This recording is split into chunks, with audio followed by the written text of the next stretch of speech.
I don't get that number. I get 10 times that much, Kayla. Yeah, that's right. I don't get that number.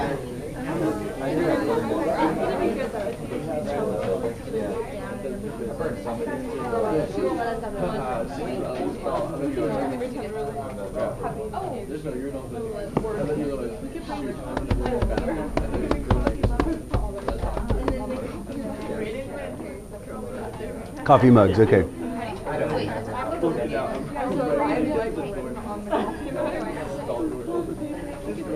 There you go. All right.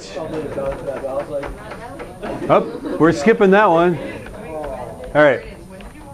Holy cow. Now, the next concept is this, is that sometimes, in fact, most of the time, when you are measuring pressure, you're not really getting the absolute pressure. Let me give you for example. If I have a flat tire and I go and I measure the pressure of the air in that tire, my gauge is going to say that the pressure is 0. When in fact, the pressure inside the tire is the same as the Earth's atmosphere, yes? Yes. When in fact there's 14.7 psi of pressure in that tire, the gauge is going to say 0, and that's because gauges tell you how much more than an atmosphere the pressure is. Doesn't that make sense? Yeah. They're always comparing to atmospheric pressure. So gauge pressure, if you want to calculate it, we don't use gauge pressure in the ideal gas law, but if you want to calculate it, gauge pressure is the absolute pressure, the real pressure, minus 1 atmosphere. Now, don't be silly. If you're in atmosphere, subtract 1. If you're in pascals, subtract 1.013 times 10 to the 5th. If you're in kilopascals, subtract 101.3, etc., right? Okay? And subtract an atmosphere in whatever units you're in. Okay? Now, most of the time, what you want is absolute pressure. So really what we're going to do is we're going to say that it's gauge pressure plus 1 atmosphere, right? That's the relationship here. Now, before we get to these things, we have a demonstration here. Okay, here's a demonstration, and I borrowed these from Lady Gaga. I think I can make that joke in a high school classroom, can I? Okay, these were her shoes, by the way. I don't know what you guys were thinking about, right? Okay, but anyway, right now I can put these things together, and there is about this cross-sectional area here is about 10 square inches. Now, if it's 14.7 pounds per square inch, that means that would be 147 pounds of force pushing this way on this, yes? Okay. Right? And there's also 147 pounds of force pushing this way, yet I can open it up. Why is that? That's because there's also 147 inside here. Isn't there air inside this? And it's pushing that way, right? So in general, for objects like this, the atmosphere doesn't really do much of anything, right? It's pushing this way, but it's also pushing this way. And that's why this thing doesn't go, okay, like that, right? Okay. But what I'm going to do, and what I can do, is I can attach this to the vacuum pump and make there be no pressure or very low pressure inside there, yes? Yes. So let's try that. The joke, by the way, used to be Madonna. Would you have gotten that? Yeah, it's a joke in itself. All right, here we go. All right, approaching high vacuum. Aye, aye, sir.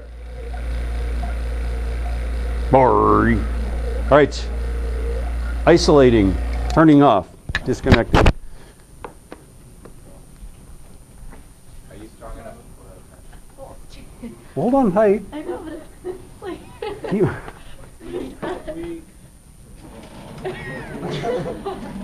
There you go, Hayden's not even here.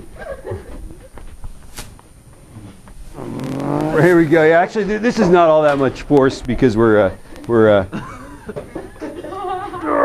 right. So here's the story. I would love one of these that I could hang from the ceiling with. Right. Here's the funny story though. The first year I ever taught, I had this kid in my class that, honest to God, he had to be like $2.50 worth of kid, right? And just this giant kid, right? Picture him, right? But he was like just all muscle, right? Okay, he was like the only big kid on the football team, right? Okay, and he would I'd be walking down the hall and he'd grab me and go, Murray, and shake me like a little rag doll, right? Okay, because I was at the time I was like 23, and so they had a hard time distinguishing me from them or something like that. But anyway, I hand this thing to him. His name was Keith, and I go, Keith, see if you can pull this apart. And Keith goes, puck, right? I go, oh, right. Oh, right. But then, and I thought this was clever, right? I go, well, that was pretty hard to do, wasn't it? He goes, not really. He's like, I can do it though. I just have to get into the proper rage.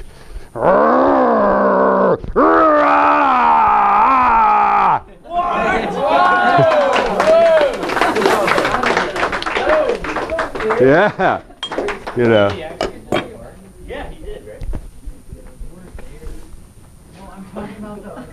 Okay, so example, write this down. This is not only is an example about gauge pressure, but it's an example of converting torr into pascals. For the ideal gas law, the pressure has to be absolute pressure, in other words, real pressure, not just how much more than atmosphere it is, right? That makes sense. But it also has to be Pascal, so I'm going to do both of those. And the problem is to convert 312 torr to pascals, absolute pressure in pascals, right? So what I'm going to do is use this formula here that the pressure is gauge pressure plus an atmosphere. So it's going to be 312 torr. And then do I add just one and say it's 313? I've had kids do that, but don't, right? Because we want to add in that particular unit. So it's 760 torr is an atmosphere, right? Okay. So plus 760 torr. And what is that? That is 1,072. It is, isn't it?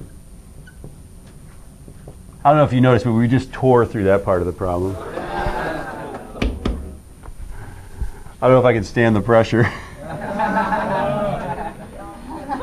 Okay, now what I want to do is I want to convert this to pascals. Here's what you do. Convert it first to atmospheres. How do I convert that to atmospheres? Do I divide by 760 torr? Yeah, because the real meaning of 760 is that's how many torr per atmosphere, right? So torr divided by torr per atmosphere gives you atmospheres, right? And then if you have 1 atmosphere of whatever, then if you multiply by an atmosphere in pascals, 1.013, right? Really the meaning of that is that it's pascals per atmosphere, right? And then you're all set. You have pascals. So let's do that. What is that? 1,072 divided by 760 times 1.013 E5. I'm getting that I only have I've got 142,886.3. This would be 1.43 times 10 to the 5th pascals. Yeah? That's not so bad. Is that bad? Should we try? I think we should try this. This is very confusing for children as young as you.